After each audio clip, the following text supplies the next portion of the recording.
అనుభూతమనర్చుకొని సాక్షాత్కరించుకొని అతన్ని అక్షరుడుగా కనుగొన్నారు. అక్షరుడు అంటే ఆత్మ. ఈ ఆత్మనే పరబ్రహ్మ, బ్రహ్మ అని ఈ ఆత్మను ఆత్మ విద్య నేర్చుకోమంటున్నాడు ఇక్కడ. అక్షరము అంటే పిల్లలకు అభ్యాసం చేయించినప్పుడు శ్రీ అని ఎట్లా పెడతామో అంటే అది బయట చదువు, మన లోపల కూడా ఆ అక్షరం అనే ఆత్మ అనే అక్షరము ఆత్మ విద్య నేర్చుకుంటూ అంటున్నాడు ఇక్కడ. ఆత్మను ఎప్పుడైతే నువ్వు సాక్షాత్కారం చేస్తావో అదే పరబ్రహ్మ పరమాత్మ పదవి. దానిని మహిమ సాక్షాత్కారం చేసుకొని ఆ మహిమను తెలుసుకును అని ఇక్కడ మనకి చెప్తున్నాడు. ఓంకారం కరెక్టే. పిల్లలకు అక్షరాభ్యాసం చేసేటప్పుడు ఓం అని శ్రీ అని శ్రీకారం పెట్టిస్తారు. ఓంకారం మన లోపల ఉంటేనే ఆ శ్రీకారం మనం దిద్దుతున్నాం. ఈ ఓంకారం ఆత్మ లేకుంటే ఆ శ్రీకారం లేకుంటే దిద్దుతాం. ఫస్ట్ అట్టి పరమాత్మ పదవి ఎవరైతే ప్రవేశింపగలరు మరి అంటే సమాధానం ఇక్కడ రాగద్వేషరహితులు, కామక్రోధాది దుర్వాసన వర్జితులు.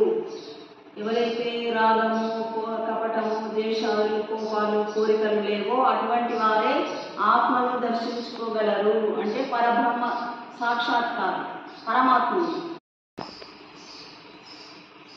ఇక మూడవ విషయము బ్రహ్మచర్యం.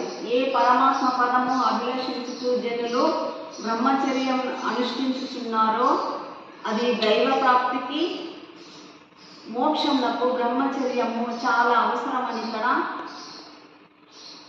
తెలుపుతున్నాడు. మోక్షంనకై యత్నించే వారికి బ్రహ్మచర్యం ఎంతయో సహాయపడగలదని ఈ భగవంతుని వాక్యం వల్ల స్పష్టమవుతున్నది. ఆధ్యాత్మిక క్షేత్రంన బ్రహ్మచర్యంకి ఎంతటి ప్రాముఖ్యత భగవానుడు ఇక్కడ విశదీపరుచున్నాడు.